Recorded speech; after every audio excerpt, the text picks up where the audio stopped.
They are about to experience thousands of dollars in additional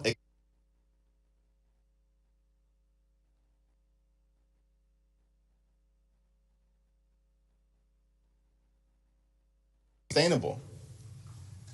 And Republicans have refused to address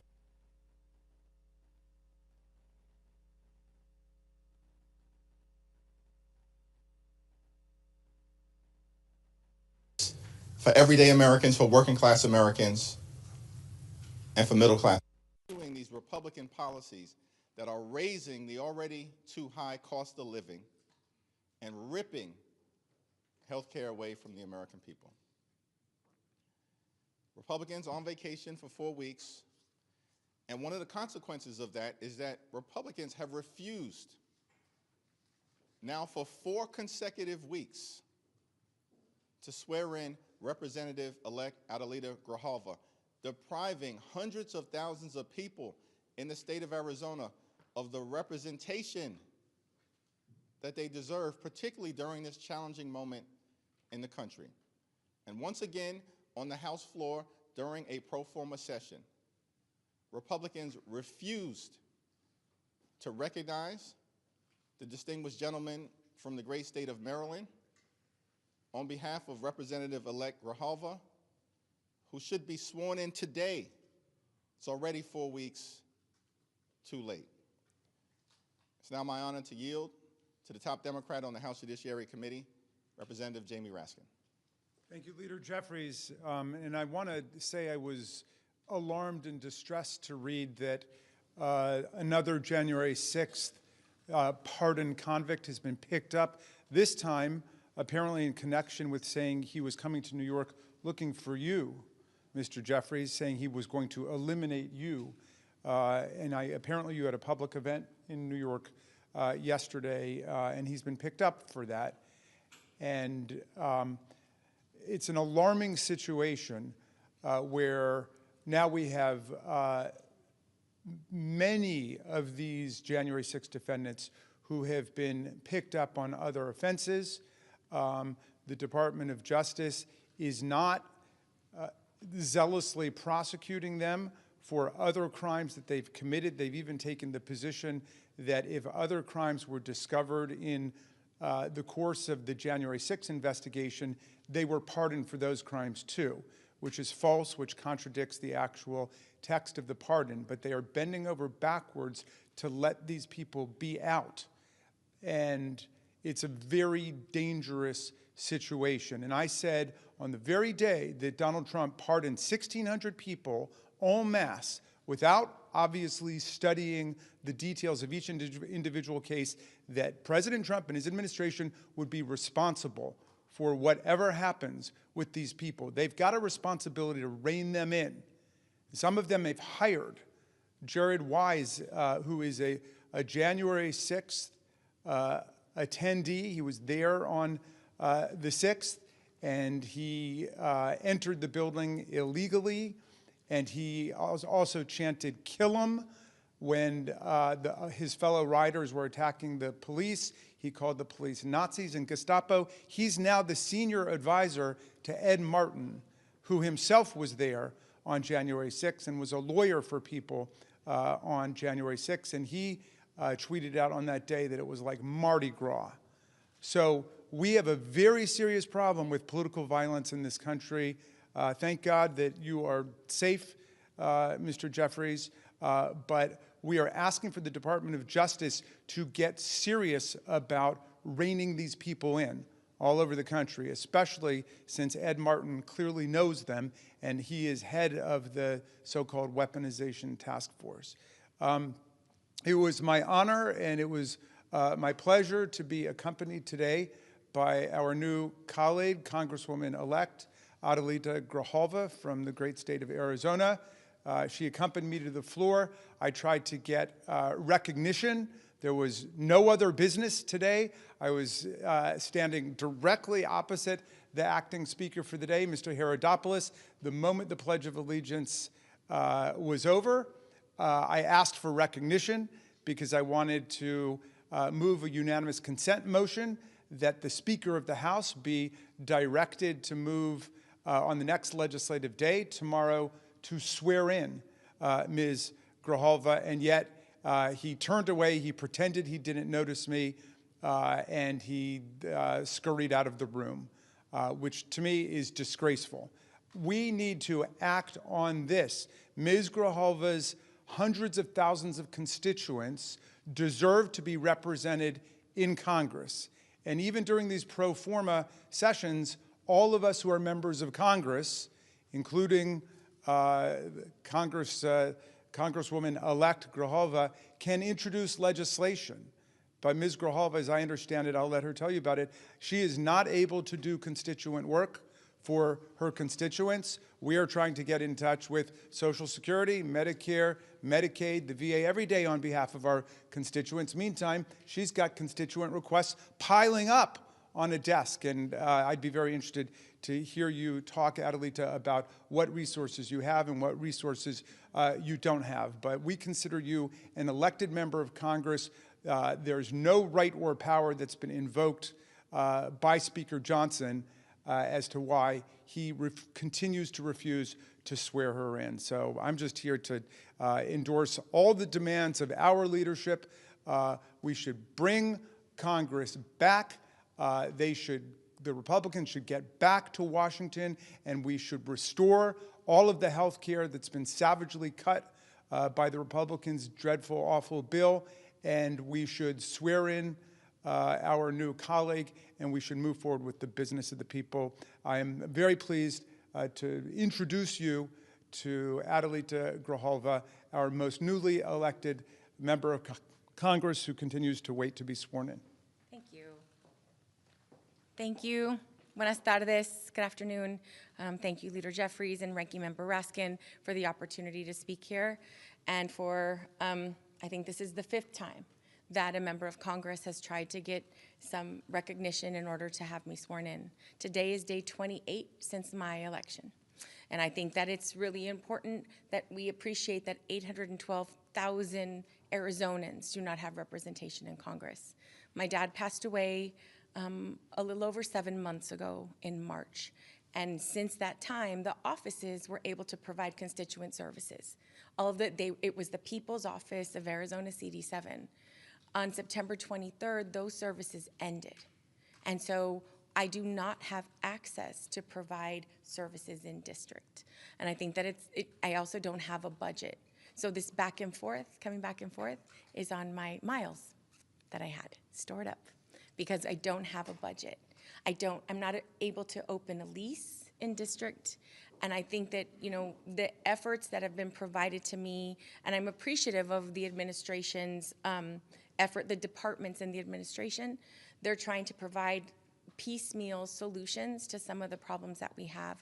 But respectfully, there's so much that cannot be done until I am sworn in. And so every moment that passes that I'm not able to provide constituent services or be a voice for Arizona, I can't bring the issues forward that they sent me here to do. And so while we're getting a lot of attention for not being sworn in, I'd rather get the attention for doing my job. And I can't do that right now without being sworn in. And it's just notable to continue to mention, there were 2 Republican members that were sworn in less than 24 hours from the date of their special election, April 1st. They were sworn in less than 24 hours, April 2nd, on a pro forma session. It's not unheard of for this speaker to do that.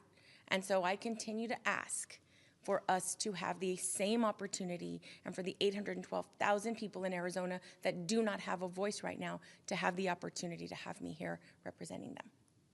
Thank you. Thank you, Adelita. Thank you, Jamie. It's a disgrace that Mike Johnson and Republicans continue to refuse to swear in Representative-elect Adelita Grijalva.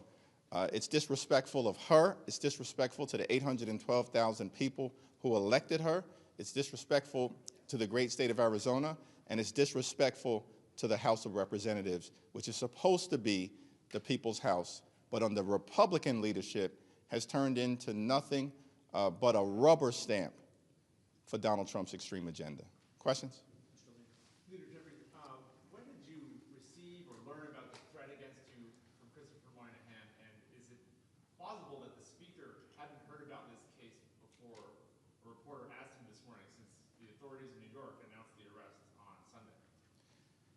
Well, that's not clear, and that, is for people to judge the credibility of that response. At the end of the day, here in America, we're living in a moment of extreme political violence.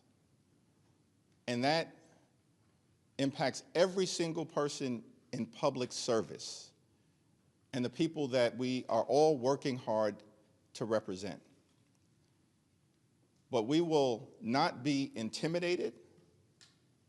We will continue to show up and stand up and speak up for the American people, to improve their quality of life, to address the extremism that is being unleashed on everyday Americans by this administration all across the country. We will not bend. We will not break. We will never bow down. And when it comes to these extremists out there, you better watch how you talk when you talk about me. Next question. Mr. Leader, good afternoon. Thank you. Is the only way the government can reopen if Donald Trump gets engaged in negotiations? Donald Trump is the president of the United States.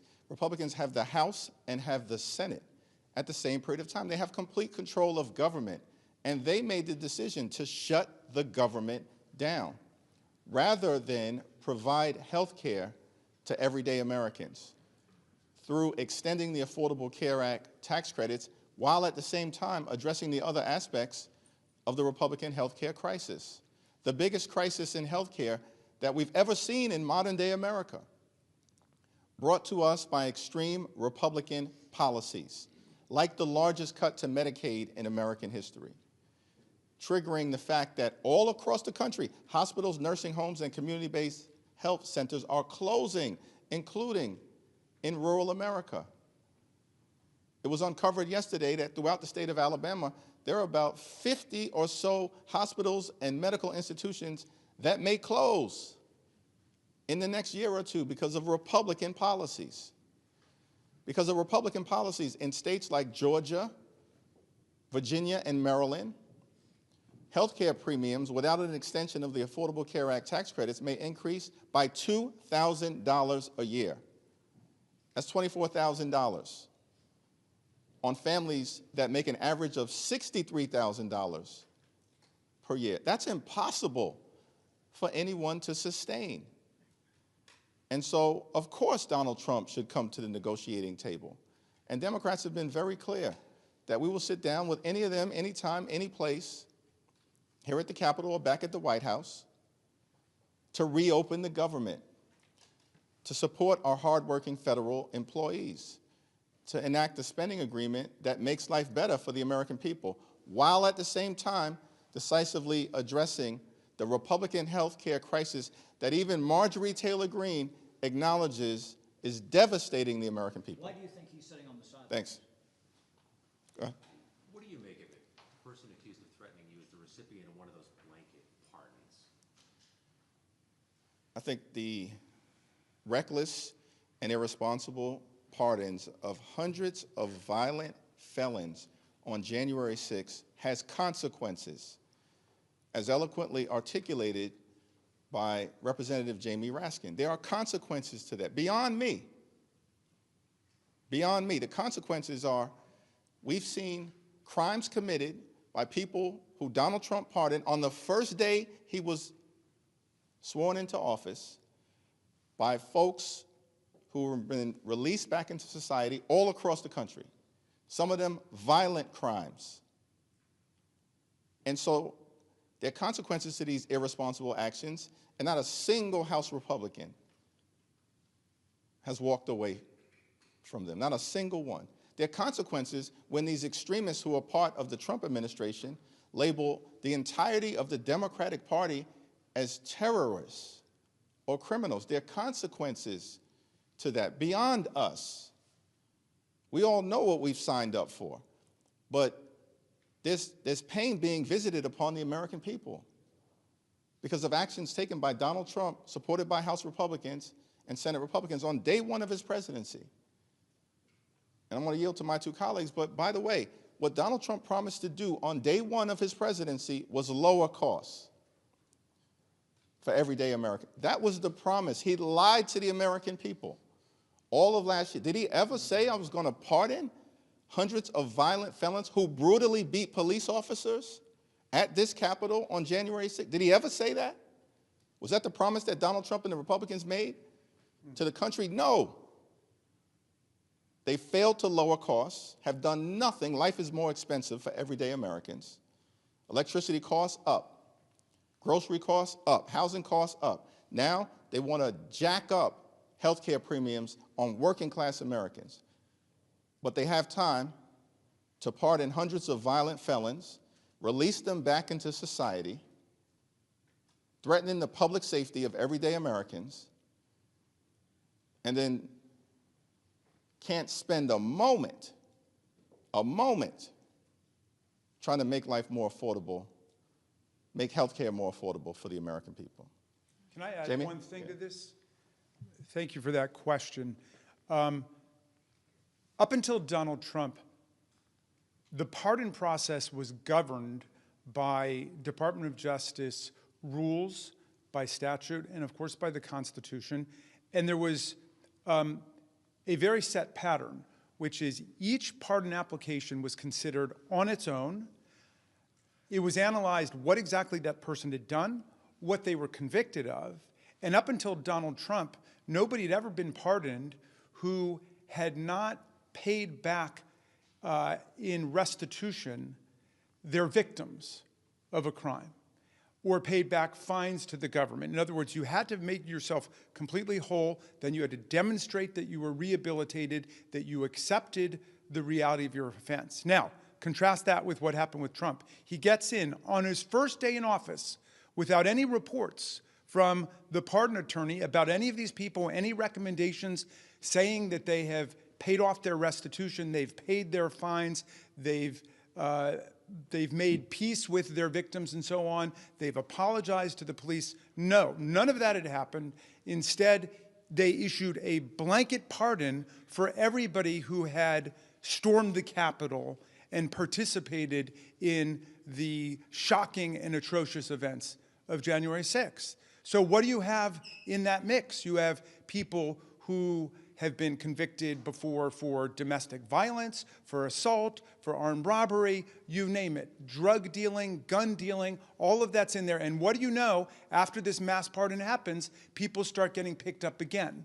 There's a guy down in Richmond who was burglarizing all of the houses in his neighborhood.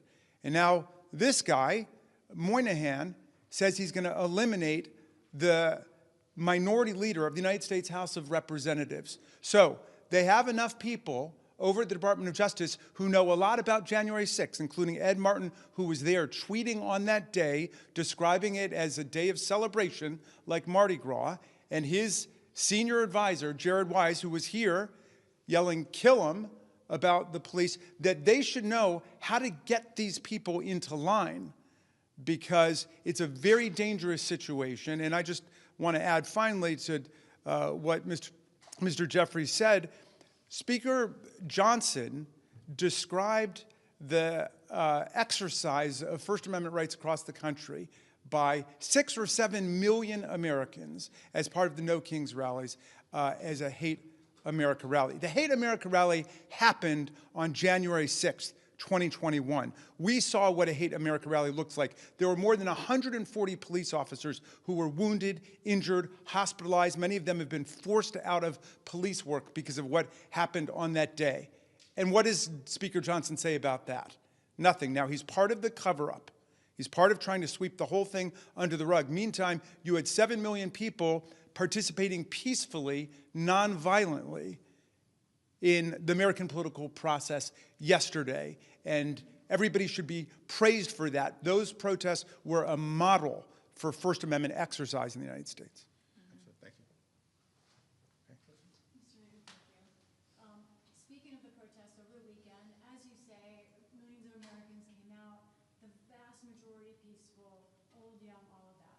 However, Speaker Johnson displayed some of the signs that we saw, which did seem to indicate violence. One of them showing in effigy a picture of President Trump being hanged. Also, we've seen video of people saying that, for example, 8647 to them meant that they did want the president killed.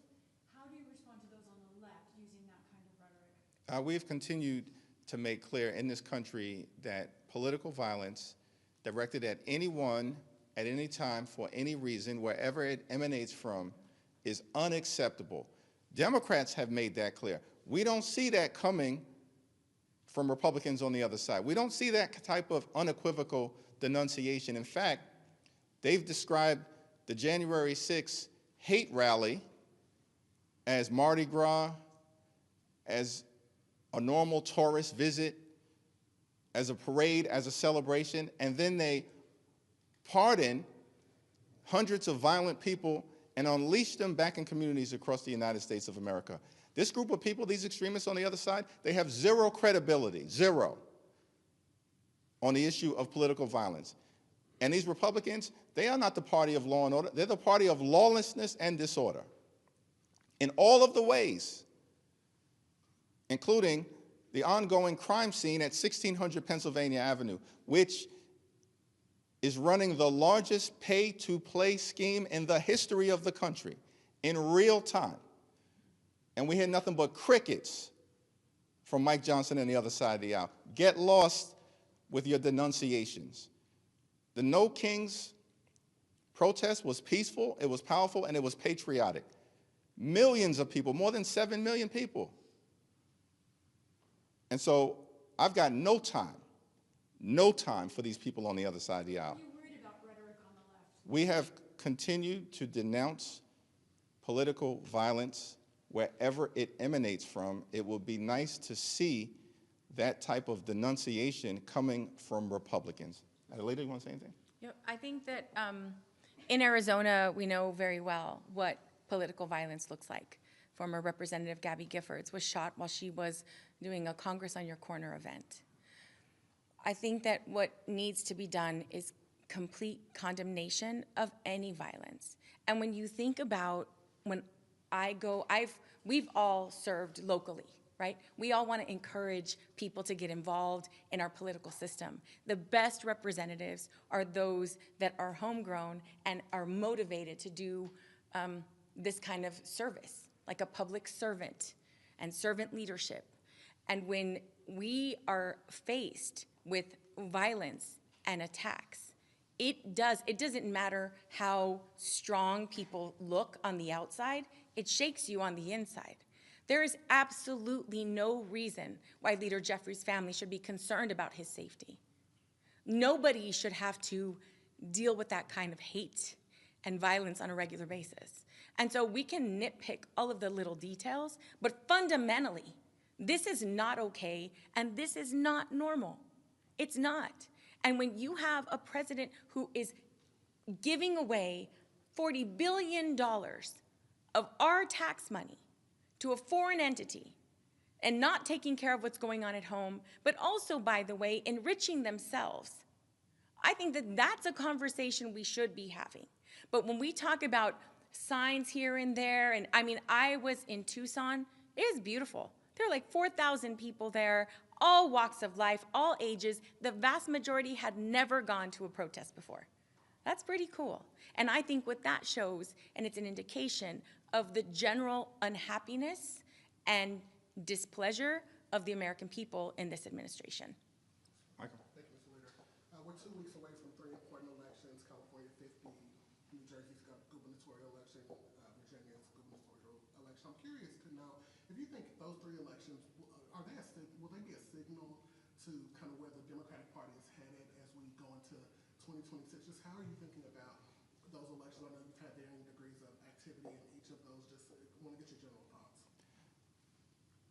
It will be a signal about where the country is headed in the midst of dealing with the national nightmare that is the Trump administration and the Republican sycophants in the House and the Senate who are embracing all of this extremism. That's what the New Jersey gubernatorial election is going to represent. That's what the Virginia gubernatorial election is going to represent, and that's what Prop 50 in California is going to represent. And we're going to win.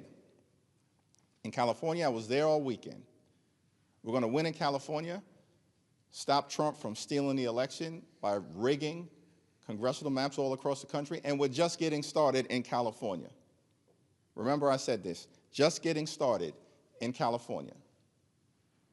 And we're going to win in Virginia, and we're going to win in New Jersey, because the American people are fed up that Republicans would rather spend time on vacation on the golf course, give $40 billion to a foreign entity, and can't find resources to extend the Affordable Care Act tax credits days away from November 1st and the open enrollment period. That's who these people are right now, and that's why Democrats are fighting hard across the country, every day, every week, every month, this year, next year, until we get to the midterm elections and can begin to end the national nightmare that Republicans are visiting on the American people.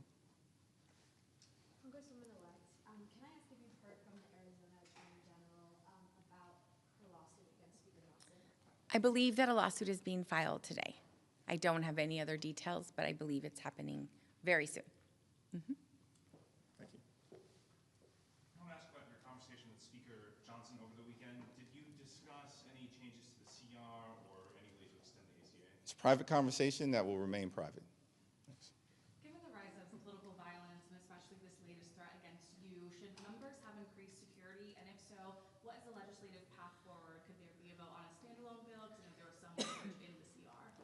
Representative-elect Adelita Grijalva said it in such a powerfully eloquent way.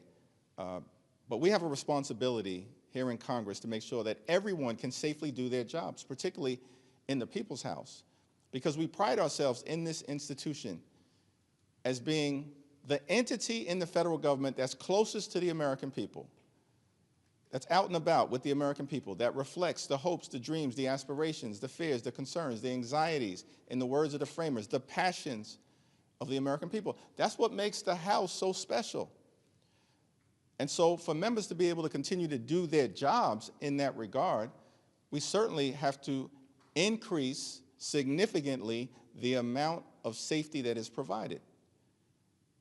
And we continue to work on that. Significant steps have been taken, and more needs to be done. But at the same period of time, what's even more important, in my view, is that we work on issues of importance to the American people. House Democrats are here. We'll be here all week. We were here last week. We were here the week before and the week before that, ready, willing, and able to do the job, to reopen the government, to address the Republican health care crisis, to deal with the fact that America under Donald Trump, including because of his tariffs, has become far too expensive. And the Republicans are doing nothing about it. Literally, these are people, these extremists, I think it was earlier today, they were dining on taxpayer dollars at the White House when they just enacted the largest cut to nutritional assistance in American history. And the consequences of that policy are being felt right now. They literally, Republicans, ripped food out of the mouths of children, hungry seniors, veterans, and family. Why did they do this? To provide massive tax breaks to their billionaire donors. And they made those tax breaks permanent. And now this same group of extremists can't even be bothered to have a conversation about extending the Affordable Care Act tax credits for working class Americans, middle class Americans, and everyday Americans. They are a disgrace.